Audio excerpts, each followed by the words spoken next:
Simba es un proyecto gratuito de promoción de la lectura. Ayúdanos a que nuestros libros lleguen a más gente compartiendo lecturas en las redes sociales.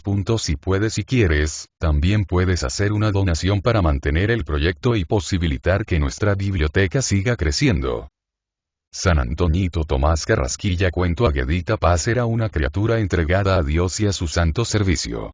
Monja fracasada por estar ya pasadita de edad cuando le vinieron los hervores monásticos, quiso hacer de su casa un simulacro de convento, en el sentido decorativo de la palabra. De su vida algo como un apostolado, y toda ella se dio a los asuntos de iglesia y sacristía, a la conquista de almas, a la mayor honra y gloria de Dios, mucho aconsejar a quien lo hubiese o no menester, ya que no tanto a eso de socorrer pobres y visitar enfermos.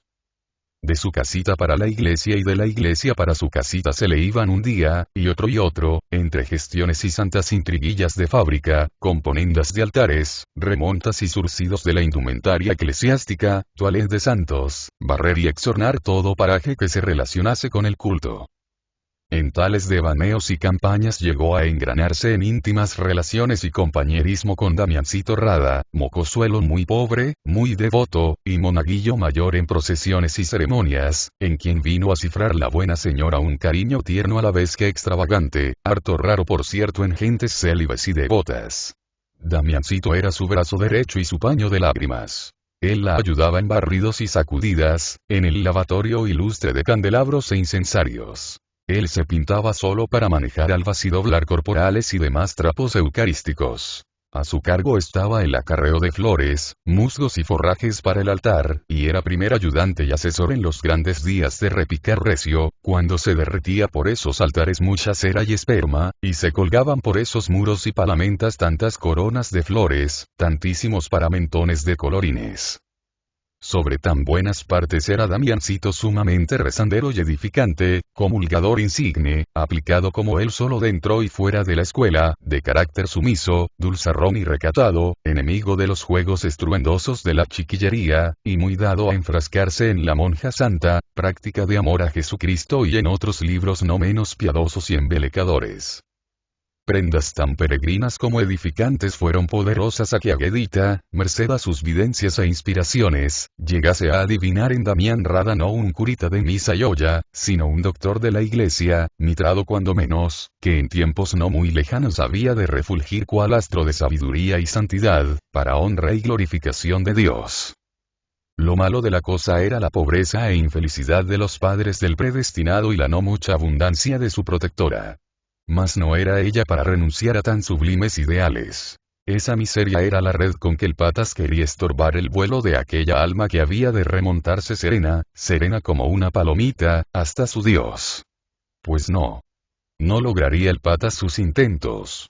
Y discurriendo, cómo rompería la diabólica maraña, diose a adiestrar a Damiancito en tejidos de red y crochet. Y tan inteligente resultó el discípulo, que al cabo de pocos meses puso en cantarilla un ropón con muchas ramazones y arabescos que eran un primor, labrado por las delicadas manos de Damián. 14 pesos, billete sobre billete, resultaron de la invención. Tras esta vino otra, y luego la tercera, las cuales le produjeron obra de 3 cóndores. Tales ganancias abriéronle a Aguedita tamaña galla. Fuese al cura y le pidió permiso para hacer un bazar a beneficio de Damián. Concedióselo el párroco, y armada de tal concesión y de su mucha elocuencia y seducciones, encontró apoyo en todo el señorío del pueblo. El éxito fue un sueño que casi trastornó a la buena señora, con ser que era muy cuerda. 63 pesos. El prestigio de tal dineral. La fama de las virtudes de Damián, que ya por ese entonces llenaba los ámbitos de la parroquia. La fealdad casi ascética y decididamente eclesiástica del beneficiado formaron la aureola, especialmente entre el mujerío y gentes piadosas. El curita de Aguedita llamábalo todo el mundo, y en mucho tiempo no se habló de otra cosa que de sus virtudes, austeridades y penitencias. El curita ayunaba témporas y cuaresmas antes que su Santa Madre Iglesia se lo ordenase, pues apenas entraba por los 15. Y no así, atracándose con el mediodía y comiendo a cada rato como se estila hogaño, sino con una frugalidad eminentemente franciscana. Y se dieron veces en que el ayuno fuera al traspaso cerrado. El curita de Aguedita se iba por esas mangas en busca de las soledades, para hablar con su Dios y echarle unos párrafos de imitación de Cristo, obra que a estas andanzas y aislamientos siempre llevaba consigo. Unas leñadoras contaban haberle visto metido entre una barranca, arrodillado y compungido, dándose golpes de pecho con una mano de moler. Quien aseguraba que en un paraje muy remoto y umbrío había hecho una cruz de sauce y que en ella se crucificaba horas enteras a cuero pelado. Y nadie lo dudaba, pues Damián volvía siempre ojeroso, macilento, de los éxtasis y crucifixiones. En fin, que Damiancito vino a ser el santo de la parroquia, el pararrayos que libraba a tanta gente mala de las cóleras divinas. A las señoras limosneras se les hizo preciso que su óvulo pasara por las manos de Damián, y todas a una le pedían que las metiese en parte en sus santas oraciones. Y como el perfume de las virtudes y el olor de santidad siempre tuvieron tanta magia, Damián, con ser un bicho raquítico, arrugado y enteco, aviejado y paliducho de rostro, muy rodillijunto y patiabierto, muy contraído de pecho y maletón, con una figurilla que más parecía de feto que de muchacho, resultó hasta bonito e interesante. Ya no fue curita. Fue San Antoñito. San Antoñito le nombraban y por San Antoñito entendía. Tan queridito. Decían las señoras cuando lo veían salir de la iglesia, con su paso tan menudito, sus codos tan remendados, su par de parches en las posas, pero tan aseadito y decoroso. Tan bello ese modo de rezar con sus ojos cerrados. La unción de esa criatura es una cosa que edifica. Esa sonrisa de humildad y mansedumbre. Si hasta en el caminado se le ve la santidad. Una vez adquiridos los dineros no se durmió Aguedita en las pajas. Avistóse con los padres del muchacho, arreglóle el ajuar. Comulgó con él en una misa que habían mandado a la Santísima Trinidad para el buen éxito de la empresa. Diole los últimos perfiles y consejos, y una mañana muy fría de enero vióse salir a San Antoñito de Panceburro Nuevo, caballero en la murita vieja de señor Arciniegas, casi perdido entre los zamarros del mayordomo de fábrica, escoltado por un rescatante que le llevaba la maleta y a quien venía consignado. Aguedita, muy emparentada con varias señoras acaudaladas de Medellín, había gestionado de antemano a fin de recomendar a su protegido. Así fue que cuando éste llegó a la casa de asistencia y hospedaje de las señoras del Pino, halló campo abierto y viento favorable. La seducción del santo influyó al punto, y las señoras del Pino, doña Pacha y Fulgencita, quedaron luego a cual más pagada de su recomendado. El maestro Arenas, el sastre del seminario, fue llamado inmediatamente para que le tomase las medidas al presunto seminarista y le hiciese una sotana y un manteo a todo esmero y baratura, y un terno de lanilla carmelita para las grandes ocasiones y trasiegos callejeros. Ellas le consiguieron la banda, el tricornio y los zapatos. Y doña Pacha se apersonó en el seminario para recomendar ante el rector a Damián. Pero, oh desgracia. No pudo conseguir la beca. Todas estaban comprometidas y sobraba la mar de candidatos. No por eso amilanóse doña Pacha. A su vuelta del seminario entró a la catedral e imploró los auxilios del Espíritu Santo para que la iluminase en conflicto semejante. Y la iluminó. Fue el caso que se le ocurrió avistarse con doña Rebeca Inestrosa de Gardiazabal, dama viuda, riquísima y piadosa, a quien pintó la necesidad y de quien recabó almuerzo y comida para el sántico. Felicísima, radiante, voló doña Pacha a su casa, y en un 2x3 habilitó de celdilla para el seminarista un cuartucho de trebejos que había por allá junto a la puerta falsa. Y aunque pobres, se propuso darle ropa limpia, alumbrado, merienda y desayuno. Juan de Dios Barco, uno de los huéspedes, el más mimado de las señoras por su hacendado cristianismo, hacen el apostolado de la oración y malilla en los asuntos de San Vicente, regalóle al muchacho algo de su ropa en muy buen estado y un par de botines que le vinieron holgadillos y un tanto sacados y movedizos de jarrete. Juancho le consiguió con mucha rebaja los textos y útiles en la librería católica y cátame a periquito hecho fraile. No habían transcurrido 3 meses y ya Damiancito era dueño del corazón de sus patronas y propietario en el de los pupilos y en el de cuanto huésped arrimaba aquella casa de asistencia tan popular en Medellín. Eso era un contagio. Lo que más encantaba a las señoras era aquella parejura de genio. Aquella sonrisa, mueca celeste, que ni aun en el sueño despintaba a Damiancito. Aquella cosa allá, indefinible, de ángel raquítico y enfermizo, que hasta a esos dientes podridos y disparejos daba un destello de algo ebúrneo, nacarino. Aquel filtrarse la luz del alma por los ojos, por los poros de ese muchacho tan feo al par que tan hermoso. A tanto alcanzó el hombre, que a las señoras se les hizo un ser necesario. Gradualmente, merced a instancias que a las patronas les brotaban desde la fibra más cariñosa del alma, Damiancito se fue quedando, ya a almorzar, ya a comer en casa. Y llegó día en que se le envió recado a la señora de Gardiazabal que ellas se quedaban definitivamente con el encanto. Lo que más me pela del muchachito, decía doña Pacha, es ese poco metimiento, esa moderación con nosotras y con los mayores. ¿No te has fijado, Fulgencia, que si no le hablamos él no es capaz de dirigirnos la palabra por su cuenta? No digas eso, Pacha. Esa aplicación de ese niño. Y ese juicio que parece de viejo. Y esa vocación para el sacerdocio. Y esa modestia. Ni siquiera por curiosidad ha alzado a ver a Candelaria. Era la tal una muchacha criada por las señoras en mucho recato, señorío y temor de Dios. Sin sacarla de su esfera y condición mimaban la cual a propia hija. Y como no era mal parecida y en casas como aquella nunca faltan asechanzas, las señoras, si bien miraban a la chica como un vergel cerrado, no la perdían de vista ni un instante. Informada doña Pacha de las habilidades del pupilo como franjista y tejedor púsolo a la obra, y pronto varias señoras ricas y encopetadas le encargaron antimacazares y cubiertas de muebles.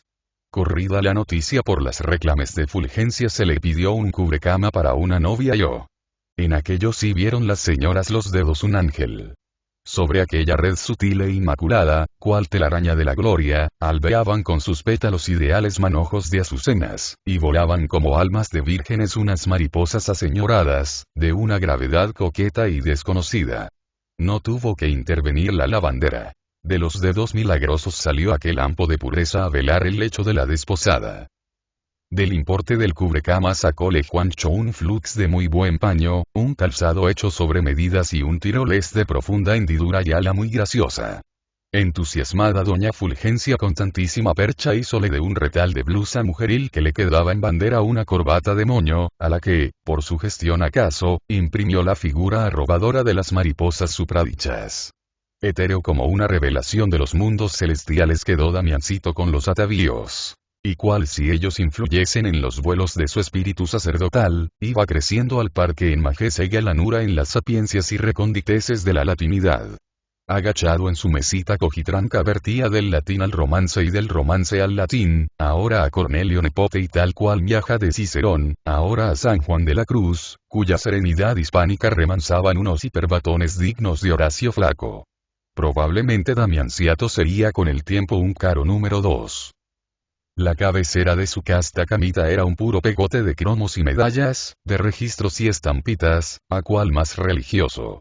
Allí Nuestra Señora del Perpetuo, con su rostro flacucho tan parecido al del seminarista. Allí Martín de Porres, que armado de su escoba representa la negrería del cielo. Allí Bernardete, de rodillas ante la blanca aparición. Allí copones entre nubes, ramos de uvas y gavillas de espigas, y el escapulario del Sagrado Corazón, de alto relieve, destacaba sus chorreones de sangre sobre el blanco disco de franela. Doña Pacha, a vueltas de sus entusiasmos con las virtudes y angelismo del curita, y en fuerza acaso de su misma religiosidad, estuvo a pique de caer en un cisma. Muchísimo admiraba a los sacerdotes, y sobre todo al rector del seminario. Pero no le pasaba ni envuelto en hostias eso de que no se le diese beca a un ser como Damián, a ese pobrecito desheredado de los bienes terrenos, tan millonario en las riquezas eternas. El rector sabría mucho. Tanto, si no más que el obispo. Pero ni él ni su ilustrísima le habían estudiado, ni mucho menos comprendido. Claro. De haberlo hecho, desbecaran al más pintado a trueque de colocar a Damiancito. La iglesia antioqueña iba a tener un San Tomásito de Aquino, si acaso Damián no se moría, porque el muchacho no parecía cosa para este mundo.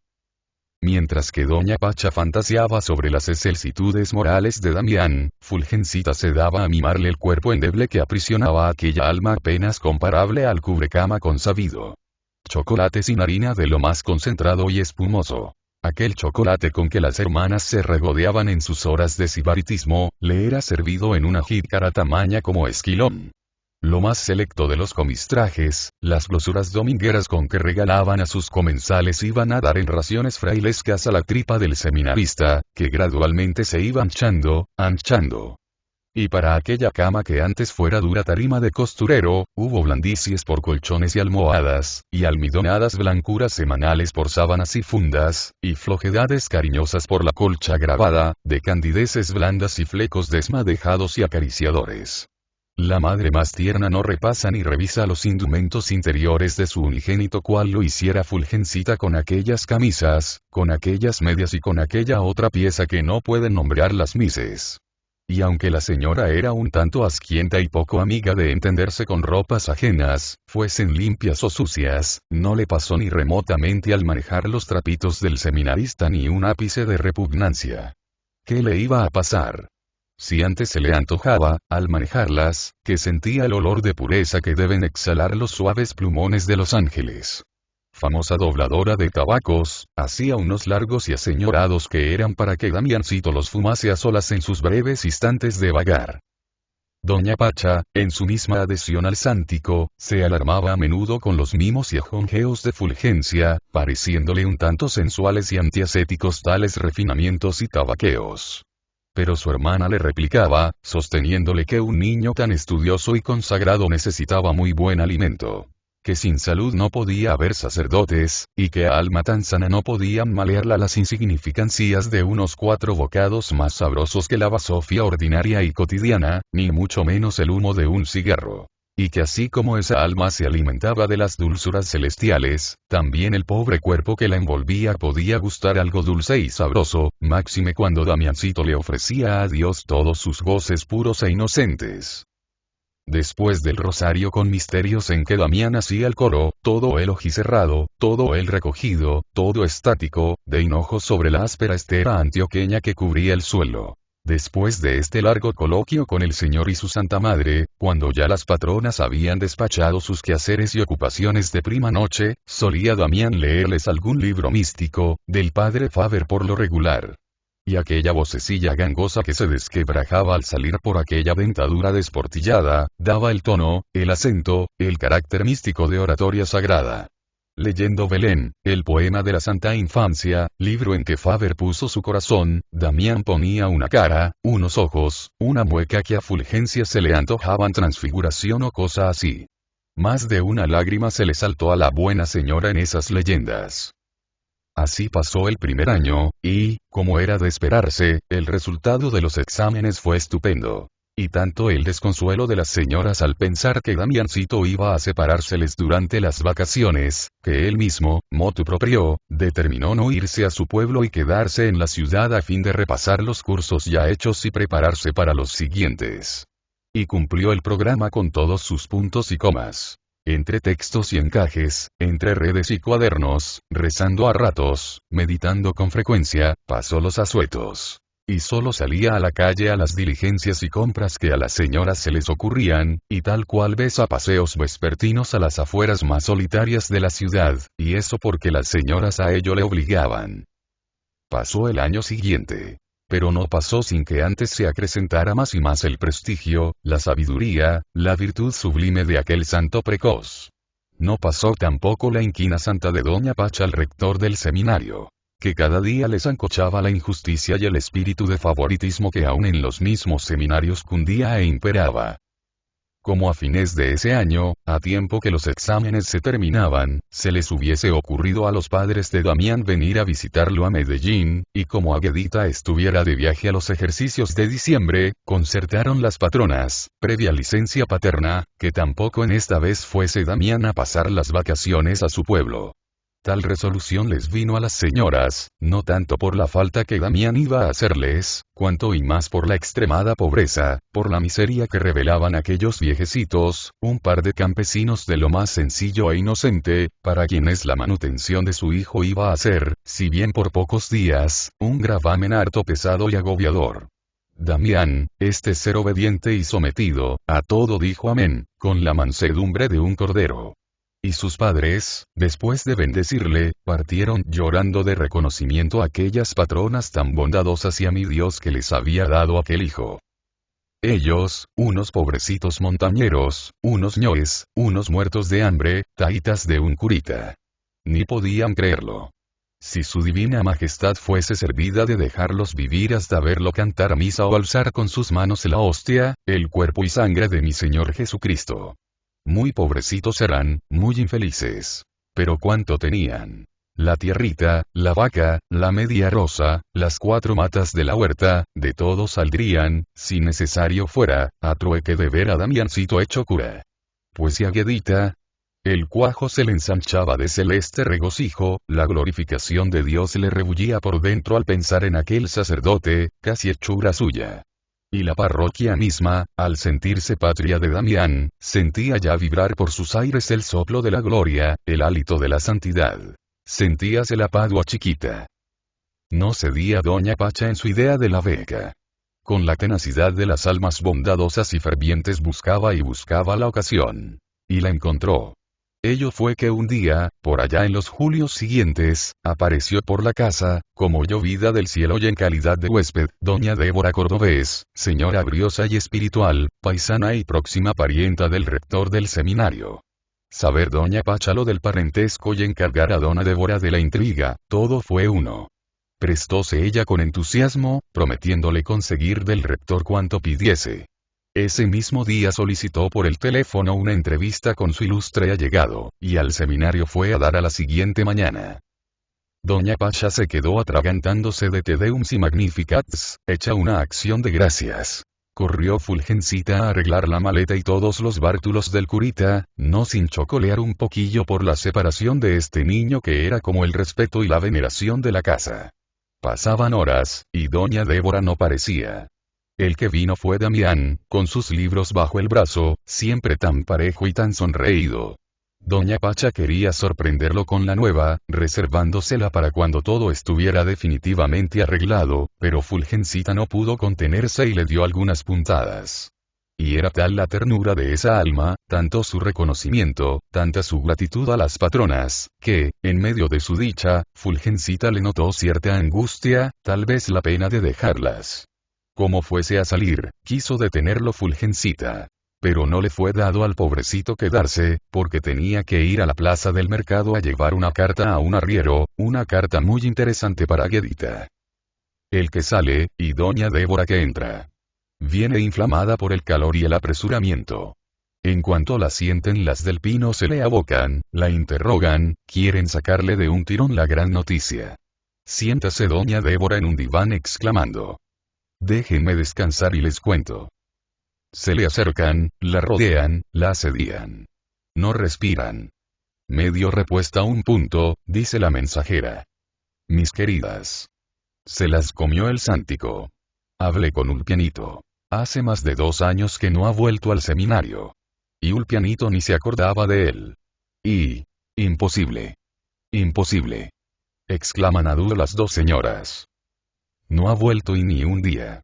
Ulpianito ha averiguado con el vicerrector, con los pasantes, con los profesores todos del seminario. Ninguno lo ha visto. El portero, cuando oyó las averiguaciones, contó que ese muchacho estaba entregado a la vagamundería. Por ahí dice que lo ha visto en malos pasos.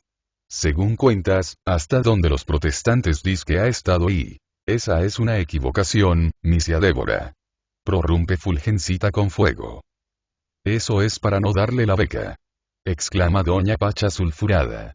¿Quién sabe en qué enredo habrán metido a ese pobre angelito? Y... sí, Pacha. Asevera Fulgencita. A misia Débora la han engañado. Nosotras somos testigas de los adelantos de ese niño. Él mismo nos ha mostrado los certificados de cada mes y las calificaciones de los certámenes. Pues no entiendo, mis señoras, o Ulpiano me ha engañado y dice doña Débora ofuscada, casi vacilando. Juan de Dios Barco aparece. Oiga, Juancho, por Dios. Exclama Fulgencita en cuanto le echa el ojo encima. Camine, oiga estas brujerías. Cuéntele, misia Débora. Resume ella en 3 palabras. Protesta Juancho. Se afirman las patronas. Dase por vencida doña Débora. Esta no es conmigo. Y vocifera doña Pacha, corriendo al teléfono. Tilín. Y Tilín. Y. Central. Y rector del seminario. Y. Tilín.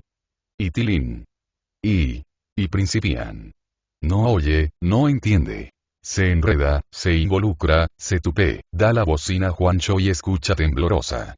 La sierpe que se le enrosca Núñez de Arce le pasa rumbando. Da las gracias Juancho, se despide, cuelga la bocina y aísla. Aquella cara anodina, agermanada, de su abo de Cristo, se vuelve a las señoras. Y con aquella voz de inmutable simpleza dice. Nos comió el cebo el pendejete. Se derrumba Fulgencia sobre un asiento. Siente que se desmorona, que se deshiela moralmente. No se asfixia porque la caldera estalla en un sollozo. No llores, Fulgencia. Vocifera doña Pacha con voz enronquecida y temblona. Déjamelo estar. Alzase Fulgencia y hace a la hermana por los molledos. No le vaya a decir nada, mi querida. Pobrecito. Rumba la doña Pacha de tremenda manotada. Que no le diga. Que no le diga. Que venga aquí ese pasmao. Y jesuita. Hipócrita. No, por Dios, Pacha. Y. De mí no se burla ni el obispo. Vagamundo. Perdido. Engañar a unas tristes viejas. Robarles el pan que podían haberle dado a un pobre que lo necesitara. Ah, malvado. Comulgador sacrílego. Inventor de certificados y de certámenes. Y hasta protestante será. Vea, mi queridita. No le vaya a decir nada a ese pobre. Déjelo siquiera que almuerce. Y cada lágrima le caía congelada por la arrugada mejilla. Intervienen doña Débora y Juancho. Suplican. Bueno. Decide al fin doña Pacha, levantando el dedo. Jartalo de almuerzo hasta que se reviente. Pero eso sí. Chocolate del de nosotras si no le das a ese sinvergüenza. Que beba agua dulce o que se largue sin sobremesa. Y erguida, agrandada por la indignación, corre a servir el almuerzo. Fulgencita alza a mirar, como implorando auxilio, la imagen de San José, su santo predilecto. A poco llega el sántico, más humilde, con su sonrisilla seráfica un poquito más acentuada. Camine a almorzar, Damiancito, y le dice doña Fulgencia, como en un trémolo de terneza y amargura. Sentóse la criatura y de todo comió con mastiqueo nervioso, y no alzó a mirar a Fulgencita ni aun cuando ésta le sirvió la inusitada taza de agua de panela. Con el último trago le ofrece doña Fulgencia un manojo de tabacos, como lo hacía con frecuencia. Recíbelo San Antoñito, enciende y vase a su cuarto. Doña Pacha, terminada la faena del almuerzo, fue a buscar al protestante. Entra a la pieza y no lo encuentra. Ni la maleta, ni el tendido de la cama. Por la noche llaman a Candelaria al rezo y no responde. Búscanle y no parece. Corren a su cuarto, hallan abierto y vacío el baúl y todo lo entienden. A la mañana siguiente, cuando Fulgencita arreglaba el cuarto del malvado, encontró una alpargata inmunda de las que él usaba. Y al recogerla cayó de sus ojos, como el perdón divino sobre el crimen, una lágrima nítida, diáfana, entrañable.